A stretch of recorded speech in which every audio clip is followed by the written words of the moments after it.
介紹下自己先。哦。介紹下自己先，你叫咩名啊？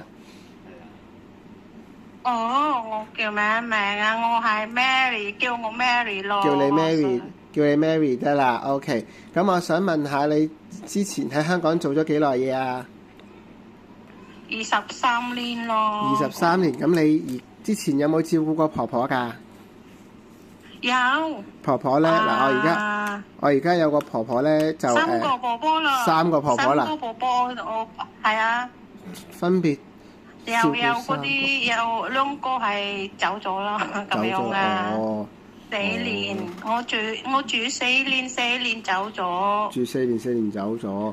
咁嗱，婆婆其實而家我哋呢個婆婆，我哋個婆婆而家揾僱主揾個婆婆咧，就獨居婆婆嚟嘅。咁就我中意啊！識行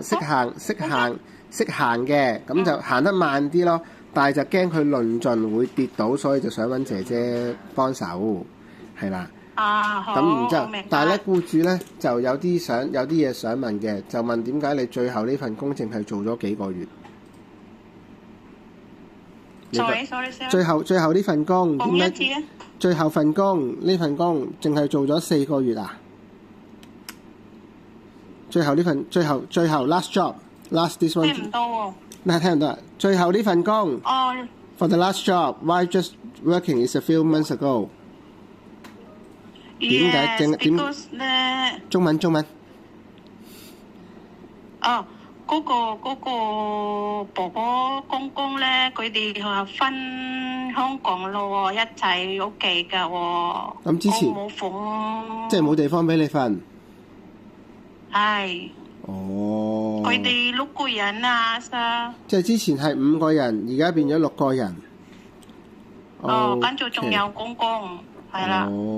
所以就變咗而家公公落埋嚟，就變咗6個人冇地方俾你瞓，所以就冇辦法啦。不過佢哋好好，佢哋好人，都係我中意。嗰啲3個細佬都好，不過阿媽話冇地方俾我咯喎。冇地方俾你，咁冇辦法啦。喂，咁如果僱主問到時想打俾你舊僱主嗰啲，佢介唔介意㗎？即係問下你舊僱主嗰啲，你工作表現嗰啲怕唔怕㗎？你可唔可以問下佢？唔怕。到時你問下僱主可唔可以喎？OK。咁我見你煮咗咁多樣餸，你煮中國菜好叻㗎。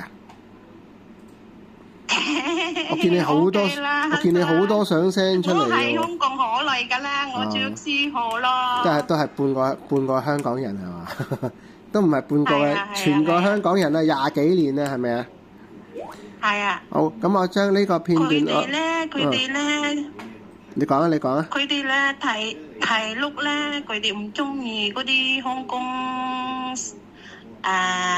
煮嗰啲正街咁樣啦，佢哋中意辣啊。中意食辣，係㗎，北方人有啲好中意食辣嘅。好鹹啊，好辣啊，佢都中意咁樣食啊，唔係一樣啊，香港人啊。即係個口味唔同。佢哋大陸人啊。咁個口味唔同嘅。我都唔中意啊。好嗱，咁我將呢個 send 俾僱主睇下，如果僱主覺得想同你 interview，我再打俾阿 Boo，阿 Mr. Boo 同你聯絡 ，OK？ 唔該姐姐。好啊。